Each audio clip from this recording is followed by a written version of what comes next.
receiver. You know who was nice, man? Y'all remember Jimmy Smith?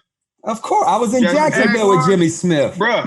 That dude right there, man. Hey, man, that dude was a real deal, man. You had to bring your lunch pail with him, man.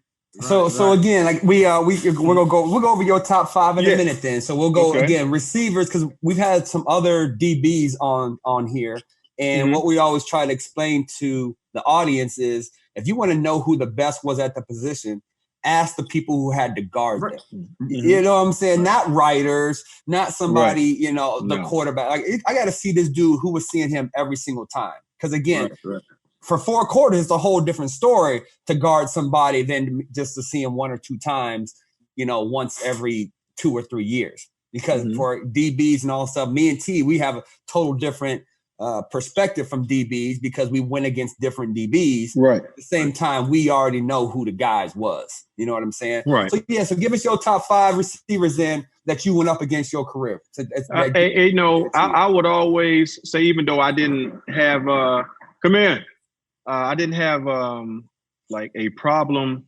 with him, but Jerry, is the GOAT. But you talk about now when I say that, for me. I mean, for him, not to have the size and the power of T.O. and Moss, and for him to do the things that he has done in the longevity and how hard he worked, and I mean, you got to give it up. You know what I mean? Because like he did it for a long time at a level and championships and everything else. You know what I mean? And but to me, it's also about matchups. Like I ain't gonna lie. Like I would rather, because I think it's the matchup from a matchup standpoint. I'd rather go up against somebody bigger, not as quick and shifty, that's gonna make you run around like a little gnat. That's knowing you probably ain't even gonna get the ball, and I gotta chase you around. I'd rather go outside. For me personally, I'd rather go outside and I'll take my chances on the number 1 receiver than have to go in there and do all these option route chasing Julian Edelman and even though I know that advantage will be to me, but because of the position that they play, man, you don't want to do that. So I think matchups got a lot to do with it. So, but as far as top 5, I would say Jerry. I would say from a power stamp, but that can beat you anyway. T.O. Moss, I think, because Moss, you can get him at the line of scrimmage. You know what I mean? If you can get him at the line of scrimmage, he's more a deep ball, and then you got Moss and everything else. But I feel like if I got my hands on him, I'm stronger. I'll win. Okay. And then T.O. is like, he big and strong as me. Because I was trying to intimidate people. I try to get my hands on you and then take the quarterback off you real quick. You know what I mean? A lot of times it's like, man, I'm just gonna go do the quick jam and hopefully the receiver get away from you. You know what I mean? Then you got to go to your number 2. But T.O. can run through it, so you had to be there. He had the speed, to get over top. You know what I mean? So that's why I put, T.O. there as far as matchups against me. Okay. Now, Marvin Harrison was a guy that, damn it, he was quick, he was fast, but if I got my hands on him again, it was over. He was too small. But they start, dropping him back after I start getting on his face. So they do that little short motion. I was mad as hell. I was like, oh, come on, man. Yeah, that little zip. They be doing running behind the other guy. So that was a little bit harder. But I always say Jimmy Smith because, I'm coming up in there as a dog. I'm like, hey, I'm going to intimidate you. I'm going to try to get up in your face. I'm going to try to, because Belichick, he let me get a flag a game. He knew that. I said, Bill. So that's why I really probably, and it's not talked about much, but I probably one of the most flag corners because it was intentional. I'm going to do it early. He said, just do it early and let it go. And that's why I love Belichick, because I come up and I'm all up in here. I know I'm going to get the flag. Now explain, I'm like, it's going to be all game. Explain to the audience what your advantage was to get the flag. Like explain, because me and T know what you're trying to do. Well, the advantage was getting into him mentally. You know what I mean? Okay. Because challenging it, and a lot of times like we would get a shell, whether coverage. Let's say if it's a 2 deep coverage or a 3 coverage, Belichick would say, "Look, you on your own. We're gonna get a shell, but we rolling over to the other side." So I was on my own a lot. So for me to establish myself early, saying that I'm going to challenge you, I got the right of way to get a flag.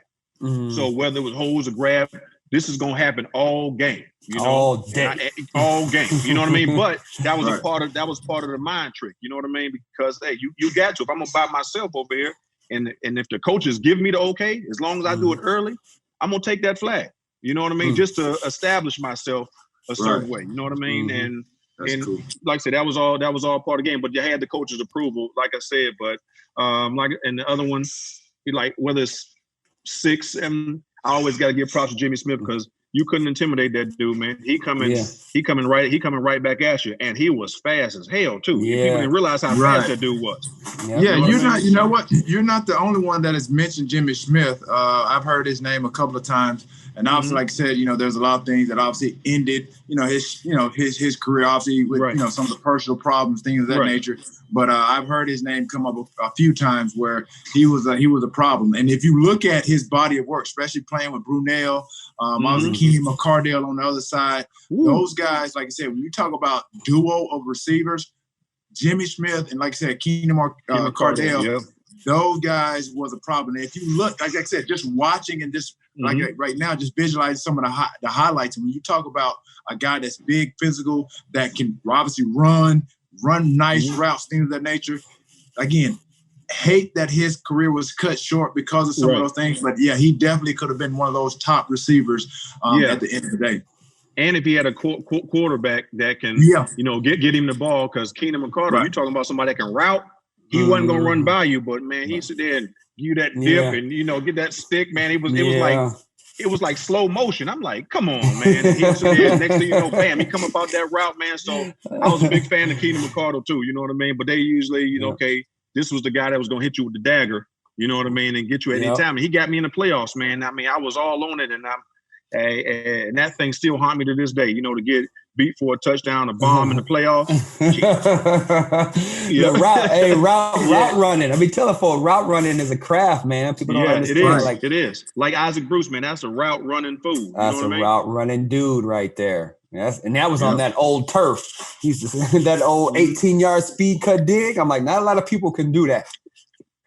So I think when you talk about categorizing, I don't know if you guys do it amongst yourself, like. You got receivers that's like the GOATs, that's when you talk about a level with, the T.O.s and the Randys and the Jerrys. But then I always like to categorize, okay, they're the best everything. But I look at, okay, he's a route guy, like the best route guys. Route guys it's not always different equivalent to the GOAT guys, like, like some guys are just, route. And Keenan McCardell is one of those guys that can route, that ain't going to run by you. Isaac Bruce had the speed, but Isaac, he can route. You be sitting there like, just his movement, everything kind of looked the same, smooth, and stuff like that. So it's like, man, it's different categories for everything, But I'd be interested to know, like, T.O. as a receiver, you feel like you can beat anybody. You going up there, that's the attitude you're supposed to have. But did you like the little guys, or do you like the big guys that come in, like the bigger corners, like the Richard Shermans and all that stuff myself, or did you like to go against the quicker guys so you can just manhandle them and stuff like that?